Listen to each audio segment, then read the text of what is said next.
Okay, let's talk about something I think a lot of us have felt. It's this weird paradox where you're making good money, maybe the best money you've ever made, but you still feel like you're just not getting ahead. You feel financially stuck. Today, we're going to break down exactly why that happens and, more importantly, what you can actually do about it. I mean, this is the big question, isn't it?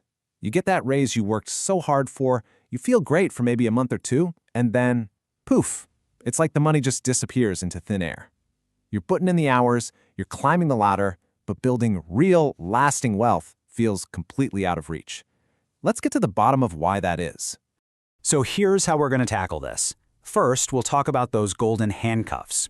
Then we'll get into what is probably the single most important concept in personal finance, assets versus liabilities.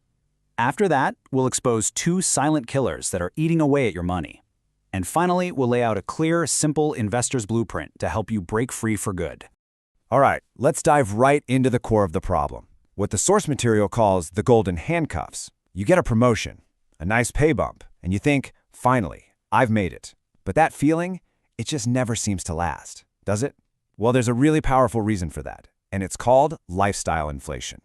This is the trap right here. As your income goes up, so do your expenses, almost on autopilot. You know how it goes. That $500 a month raise, it gets immediately swallowed by a bigger car payment, the nicer apartment, the extra streaming services, the more expensive dinners.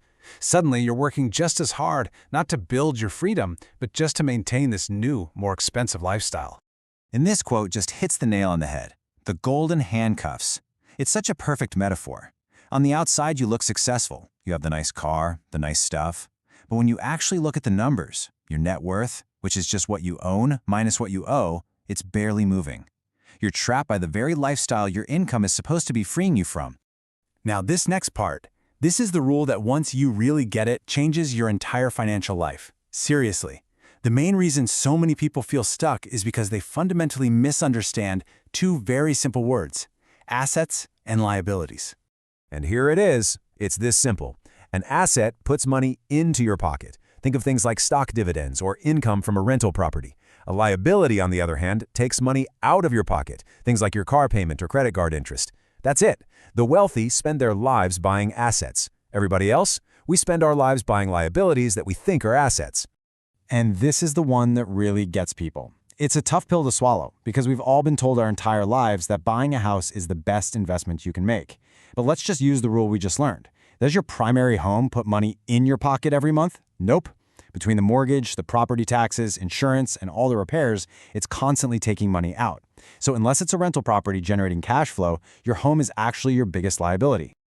Okay, so on top of lifestyle inflation and mixing up assets and liabilities, there are these two other hidden forces that are constantly working against you. The source calls them silent wealth killers because they drain your money so quietly you barely even notice it's happening. Killer number one is inflation. You really have to think of this as a stealth tax on your money. Every single year, the cash you have sitting in a savings account is losing anywhere from 3 to 7% of its actual buying power. So if your money is just sitting there, you're not just standing still. You are actively getting poorer every year. And the second silent killer is taxes. You have to remember, it's not about what you earn, it's about what you keep. Most of us get our income from a paycheck, right? Well, that income is taxed at some of the highest rates. The wealthy, on the other hand, make a lot of their money from something called capital gains. That's the profit they make from selling an asset, like a stock. And that kind of income is often taxed at a much, much lower rate. Okay, so we've spent a lot of time on the problems, and it might feel a little bit discouraging. But this is the good part. This is where we shift from the why you're stuck to the how to get unstuck. Let's lay out the investor's blueprint, a clear, actionable plan to break the cycle and start building real wealth. Before we get to the steps, you have to understand this one crucial idea. The most powerful tool you have for building wealth, it isn't a big salary, it's time. Why? Because of a little thing you've probably heard of called compound interest. It's been called the eighth wonder of the world for a reason. And the earlier you put it to work, the more powerful it becomes. I mean, just look at this chart. This says it all, doesn't it? It shows the absolutely insane cost of waiting to get started.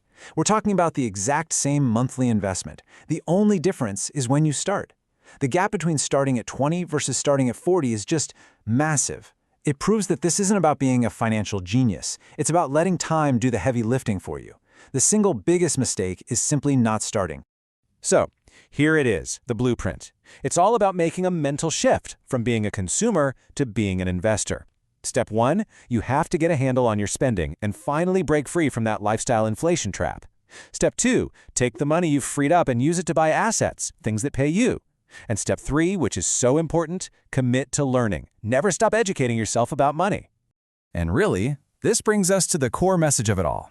Building wealth isn't about winning the lottery or getting lucky with some stock pick. It's a choice. It's a choice you make, and then you back up that choice with small, consistent, daily habits. It's a process, not some big one-time event. So I'll just leave you with this final thought. You now understand the traps, and you've seen the blueprint to escape them. The power to change your financial future is completely, 100% in your hands, and it starts with the very next choice you make. The only question left is, what's that choice going to be?